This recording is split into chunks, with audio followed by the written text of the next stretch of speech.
Hey guys, it is April 7th. This is lesson 8.6. Yesterday was 8.5. You should have a quiz or test. If not, you haven't received it. It should be on its way to you. So you should be able to complete this. And before we get into 8.6, let's just take a brief word of prayer so we can try to get through the day. So Heavenly Father, we praise you for another bright, sunshiny day, and for just bringing us all together where we can learn more about algebra, more about your creation, and just more about you. We love you in Jesus' name, amen. All right, guys, so we did 8.5, which was exponential functions, and exponential functions looked like this. That was basically what we were looking at. Today, we're moving into exponential growth and decay, which is basically the real-life functions that we want to know. Scientists use this, bankers use it, financial people use it, sorry, text message. So financial people use it. All kinds of different people use these growth and decay. And what I just want to show you is we're taking the formula that we learned about on yesterday, which was exponential functions, and I'm showing you how it's moving into today's formula, which is exponential growth or decay. So let's look at it.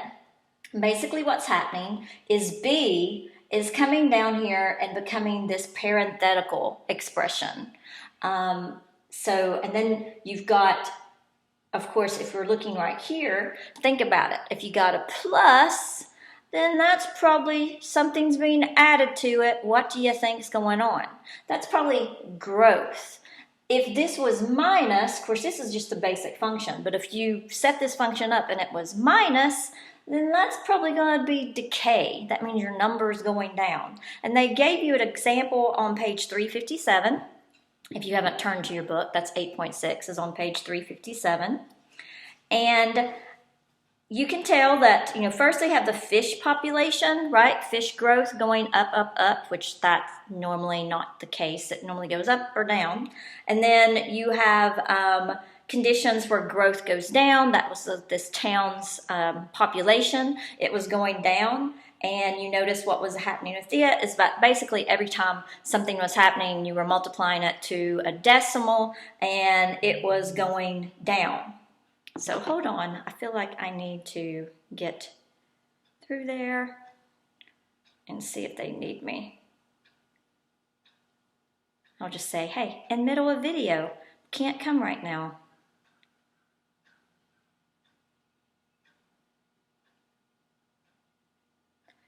Mrs. Lee has my stuff.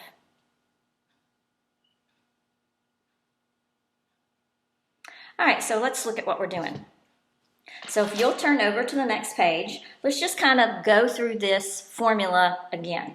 So that's at the top of page 358. So given an initial amount, this is what you started with, or that's what your A was. Your A, that's your initial amount you began.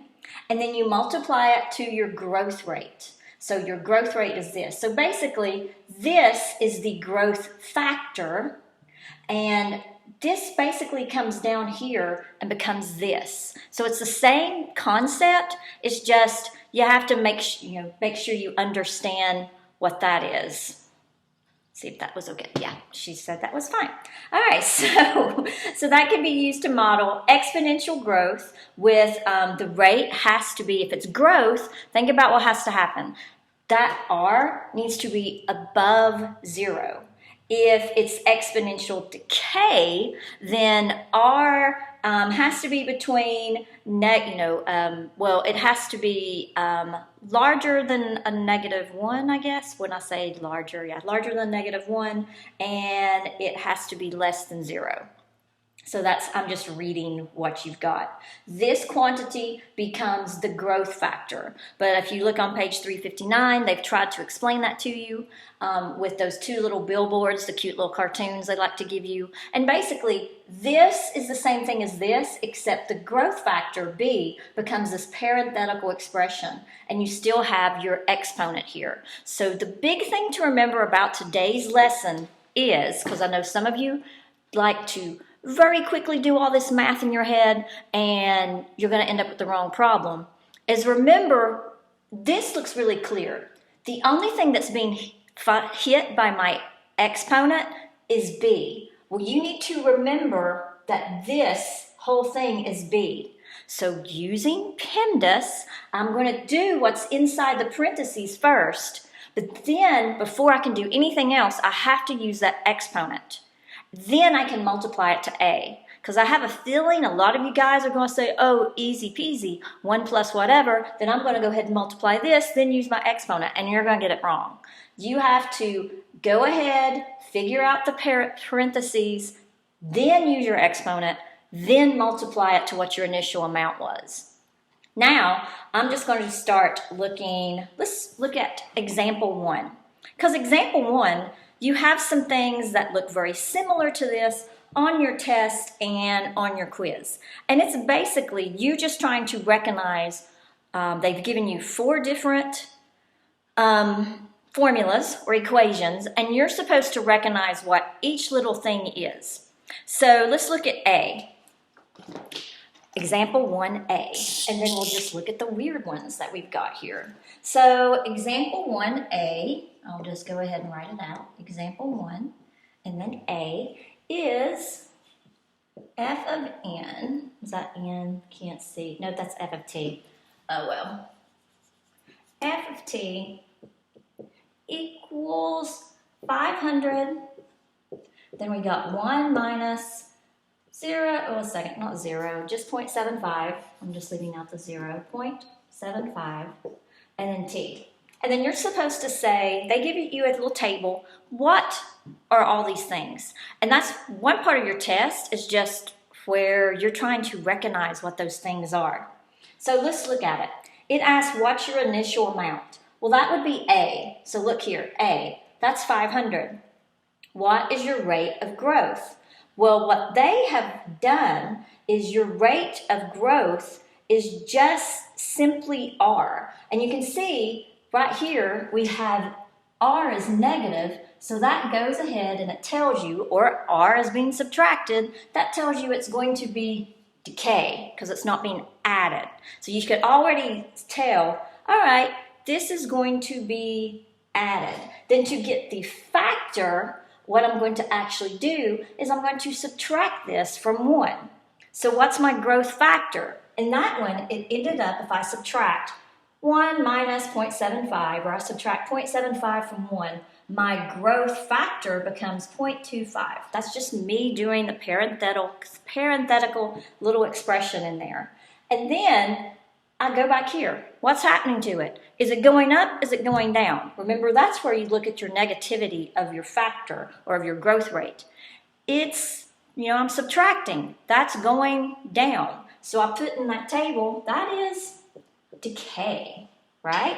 So that's decay. You might want to just look at kind of some of those. They've given you decay, growth, and decay. And as you can look at each one, if you have a parenthetical expression, basically what I can look at is this positive or negative? But let's look at D, example D. So I'm still in example 1, but I'm looking at D. And you probably can figure this out because you guys are smart and you know that fractions are smaller. But they gave you this equation that looks like this. I have 10,000. And then I'm going to multiply that to 1/2, and then my exponent is x right here. That's a weird looking x. So my initial amount is going to be 10,000. That's what I'm starting with. What isn't real obvious here is that what's happening with 1/2. So you've got 1/2, I'm multiplying that to 1/2, but think about what's happening when you're trying to see if that's growth and decay. If I'm multiplying that by 1/2, technically what's happening is I'm decreasing it. So that is a decay factor. Your growth factor there wouldn't just be 1/2, your growth factor there would be a negative 1/2, because that's what's happening to your initial amount is, after I went through this, that was being divided, right? Even though we're going to use our exponent, remember that exponent, whatever it does to 1, is still going to be a 1, and this is still going to end up being, it's going to increase with each of those exponents. So you could technically, if you wanted to rewrite this to show that it was decay, basically what that would look like is it would be y 10,000, and that's 1 minus 1/2 x. That's kind of how it would look.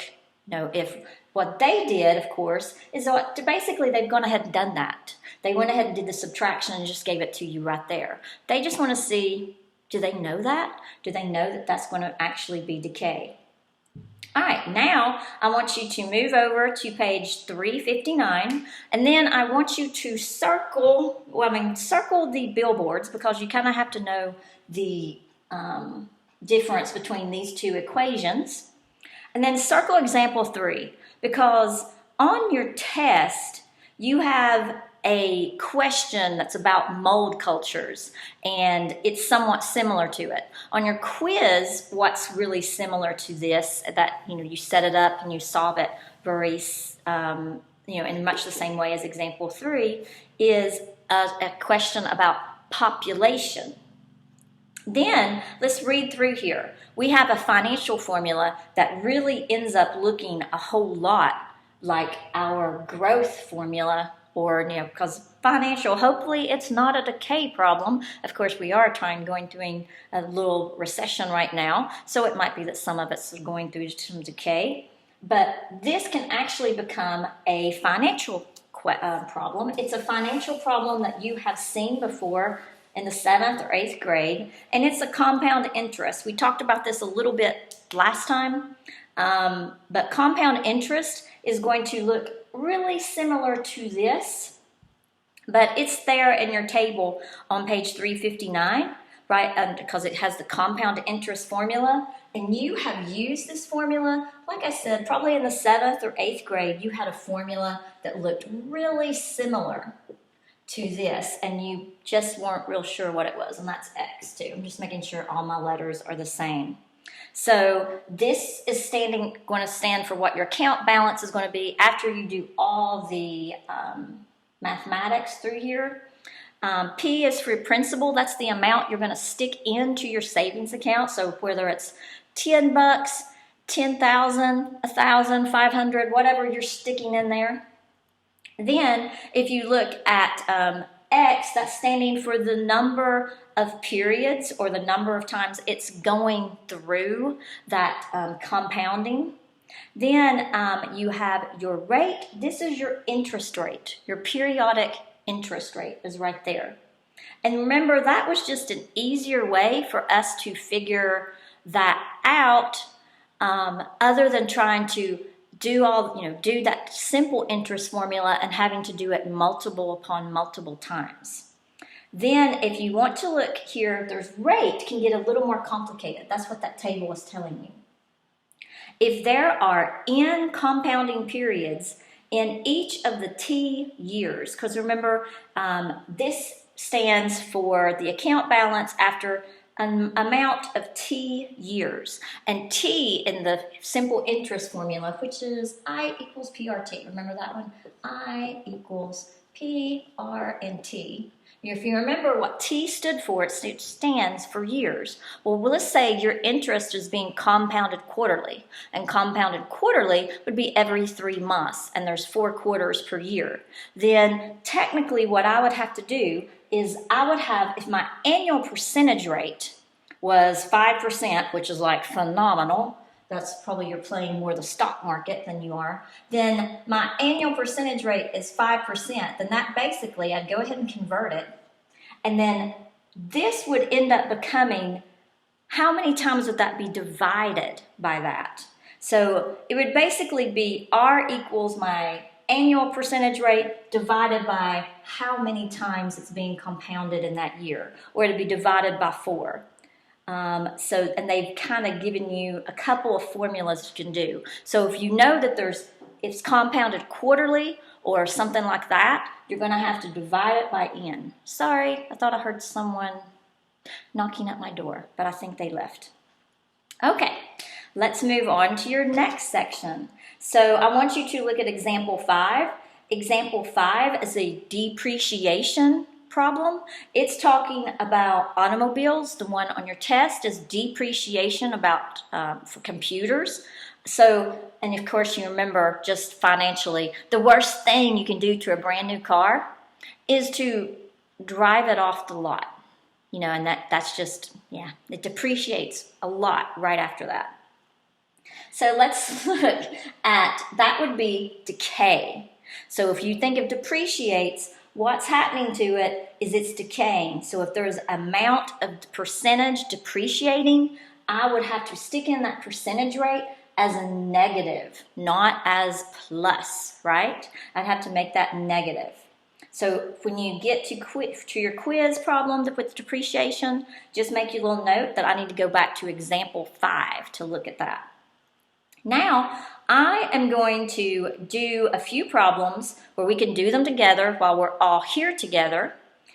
First of all, starting with your homework. Technically, your homework is supposed to be like 1 through 39 odd. Of course, during this time, I'm not looking at homework. You just need to practice it enough to make sure you know what you're doing before you get to your quiz, is what all I'm asking for. If you look at 1 through, mainly 10, they're just saying if you can either recognize what those components are in that exponential growth or decay equation, or seeing if you can actually create your own equation given the amounts they give you. Remember, on your test and on your quiz, it's a word problem. This is like a word problem thing. I mean, if you got exponential growth and decay, this is real life. That's a word problem. That's just how it be. So you're going to have to come up with your own equation, and you're going to have to be able to also compute or calculate that equation. So let's start off by looking on page 361, and let's look at 25. So 25 is going to be an interest problem. I'm trying to see how much room I've got here. I'm going to erase all of that. And let's read what 25 is. And you have a compound interest formula on your test. You might have one on your quiz. It's not really coming out. I can't really remember. So write an exponential function, then use it to find the amount in each account. So number 25 is you have $10,000 compounded quarterly, at 6% APR, that's your annual percentage rate, for 12 years. So let's think right off the bat, what do I have to do in order to figure that out? So if I look back over here, let's just say I totally forgot what we're doing. Look at what I am trying to fill out. I'm going over to page 359, and I'm going to use this. But also think about it. That told me that my APR was 6%. Go ahead and put that into a decimal. And then I'm going to have to divide that quarterly.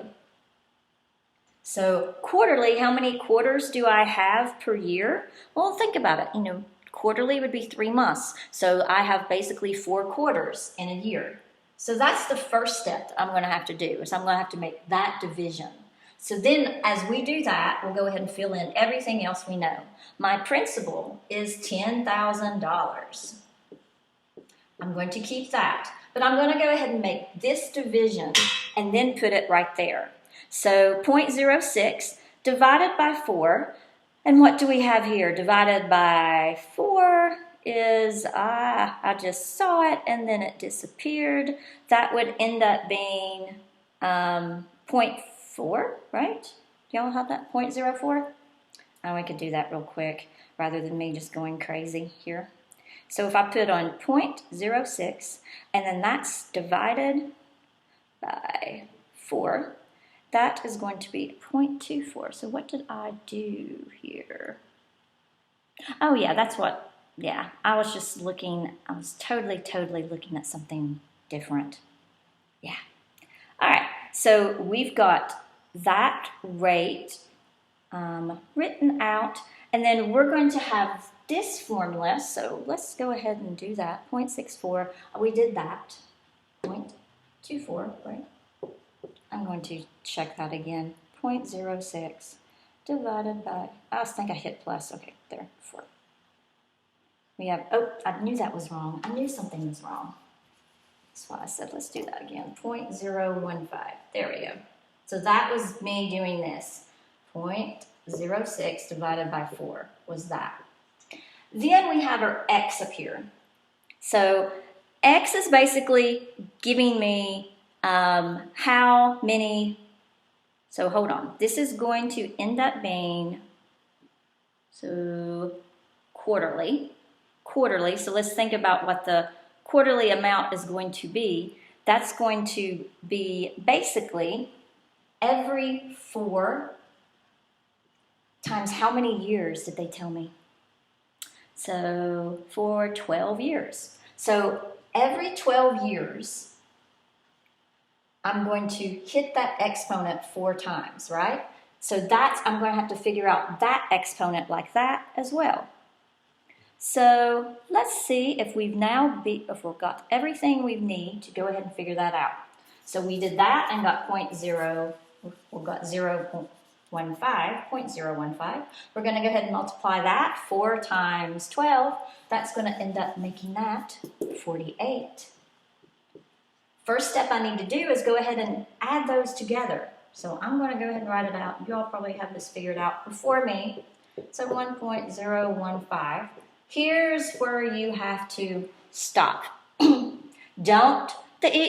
It seems like easy breezy. Let me do that first and then I'll do that because that's scary, right? Don't. This is telling you, if you use PEMDAS, that E is standing for, what the world? Anyway, that is standing for, E standing for exponent. So you need to do that before you multiply it to 10,000. Remember what I told you to do? If you've got your phone, you need a scientific calculator, but if you don't have your scientific calculator, flip it over, do this. We're going to put in 1.015, then I'm going to hit that X to the Y, and I'm going to stick in 48. And I end up with this big mama decimal here, something that looks like that. And then I'm going to go ahead and just multiply that to 10,000. So it's 2.043478, whatever. You might have come up with something a little bit different. And then I'm going to go ahead and multiply that to 10,000. 1, 2, 3, get a little bit more. And that's what we're looking for, and that's almost exactly what's in your book. You're going to round it, hold on here, you're going to round it to the cents, and if I can get my thing back out. Your answer for that one is going to be $20,434.78. That was you sticking in $10,000, leaving it there for 12 years at a quarterly interest rate of basically 6%. You ended up in 12 years having $20,434.78, which that means you're probably not putting it in a regular savings account, but that's just me. So let's turn over and do a couple. There's 2 more I want to do with you that looks very similar to your test. If you'll go to page 362 and let's look at number 31. Yay! And 31, it kind of breaks you down step by step as you try to do all the things you're supposed to. But there's one that's very similar to this on your test. It's about medication decreasing in a patient's body. So you can understand that maybe a nurse, a pharmacist, a doctor might have to understand that when they're providing medication. So a patient takes 500 milligrams of a medication, and the amount of medication in the patient's body decreases by 10% each hour. So we're supposed to, first of all, write an exponential function, f of x, modeling the amount of medication in the patient's body. And of course, we could go ahead and do a little bit we could go ahead and write a lot of this out. We could go ahead and look at, hold on, I was going to write out that exact formula so you can see what we're doing. We are going to use this formula now.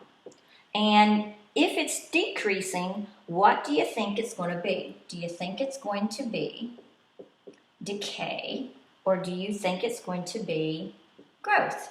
If it's decreasing in their body. That's why sometimes you kind of have to think about what's this going to end up being. So to have the formula that just states what's in the person's body, we're going to set it up like this, but they want you to do a little bit more work for it. So just in case, now on your test, I would take either one, but I'm just showing you on your booklet, they're saying you need to take one more step. So basically, I gave them 500 milligrams of something, ibuprofen, Tylenol, something, right? And then it decreases 10%, so I'm going to subtract 0.10 from that, and then we're just going to leave that as an X until we get a little further. So they want you to take it a step further. That would be perfectly acceptable. If you wrote that, I would take that. But technically what they want to see is that you went ahead and made this subtraction, which means that would be 0.9. But like I said, if you left it like that, I would say that's close enough. Now let's look at B. How much medication to the nearest milligram is in the patient's body after 4 hours? So, hey, guess what we're going to do here? We're going to change your exponent to 4, right? So right here for 4 hours, that's going to be 500. Put my decimal in the wrong place. 0.9. Going to do 4 there. Don't multiply those two yet. You have to use your exponent for that. So go. I'm just using my phone because it's easier. It's right here. So I'm going to do 0.9, right? Yep, 0.9. And then I'm going to hit my exponent to 4. And mine came out to 0.6561. So then I'm going to go ahead and multiply that to 500. So basically, after, that was A. After 4 hours, how much does the patient have in their body? They might have about, and they just rounded it to 328 milligrams. So in the patient's body, after 4 hours is 328 milligrams. See why they tell you to take medicine not as often. You're supposed to give it some time. Then they want you to graph the function. I don't care if you graph the function. Basically what they did is they just, when they say graph, they didn't do like this big graph, like on graph paper. They just showed how the medication was coming down in their body each hour. So they're basically saying graph the function showing the amount of medication in the patient's body for the first 8 hours. And so what they were doing is like in hour 1, what happened to it? So you do the function for hour 1, then you do that function for hour 2, and the function for hour 3, function for hour 4, and they're showing you what that is for each one. I think what you could just do is you could go ahead and just figure it out for 8 hours. Take your exponent, put 8 there instead of 4, and it would show you how much medication is still in their body after 8 hours. It's about 250 milligrams or so. So that's how you do that one. There's one very similar to that on your test. Now let's move on to 34. And then that's going to be my last one I do today. 34 has one that's pretty similar as well on your test. So yeah, that's right over there. All right. So you have a culture of 500 bacteria that doubles every 20 minutes. So let's go ahead and think about this right off the bat. If it's doubling every 20 minutes, is it growing or is it decaying? So this is going to be growth, and you don't have to go through all these weird things right here, you know, you're not going to have to use that parenthetical expression because you know what it's doing. It's doubling, so you're going to be multiplying it by 2. Now, if you're confused, then just say, okay, started with that, and then I had, you know, it went to that. Okay, I don't know if my screensaver pops up or not. So you might want to go ahead and, you know, you could just put a 1 there, and you could figure out what's happening. It's doubling each hour. So it's doubling, not each hour, every 20 minutes. Sorry. So it's doubling every 20 minutes. So let's write an exponential function where P is the number of 20-minute periods, modeling the number of bacteria. So first of all you're going to do is just write down, it's P, number of periods, that's changing with the bacteria. It is every 20 minutes. It is doubling, so you could put 1 plus 1 there, or you could just go ahead and do the math like we did on the previous one, and that's just 2. And P is still standing for how many 20-minute periods we're going through.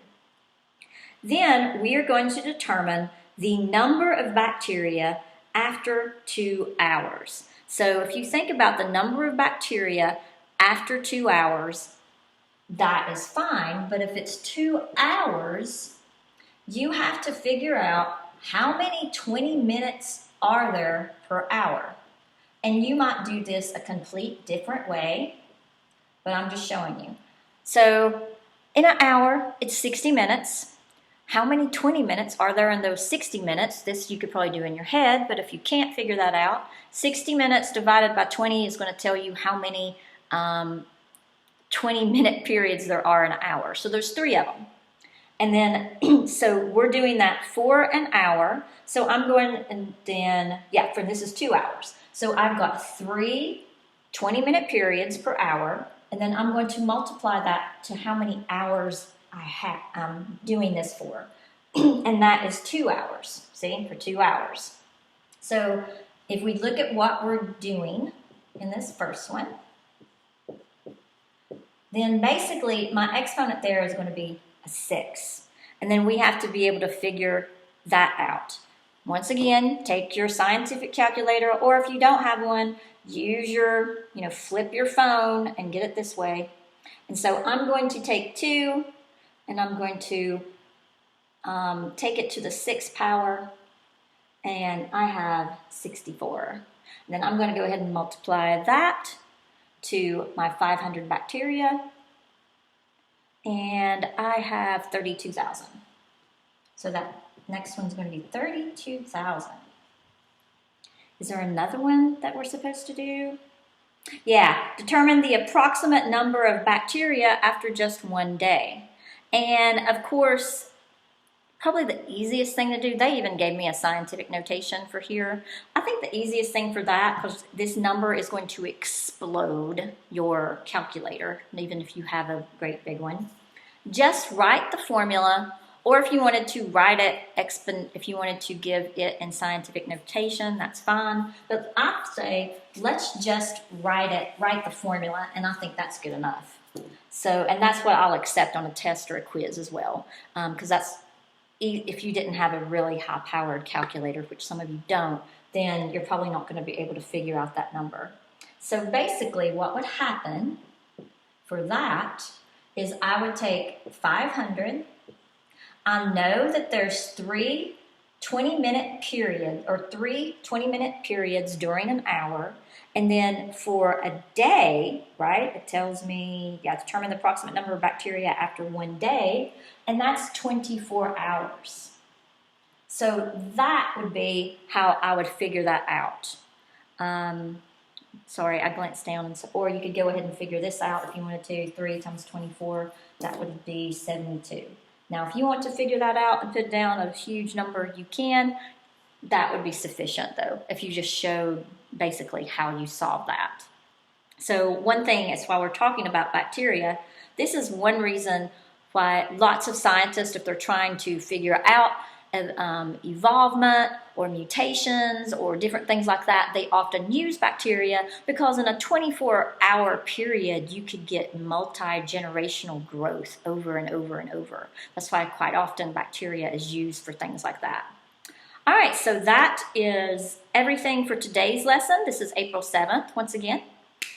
So hopefully that's told you how to do some things with your math, with your quizzes, your different things like that.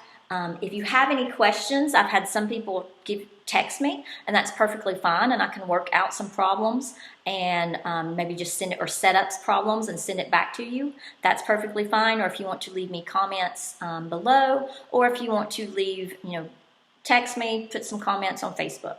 So have a good day, and love you. Stay well.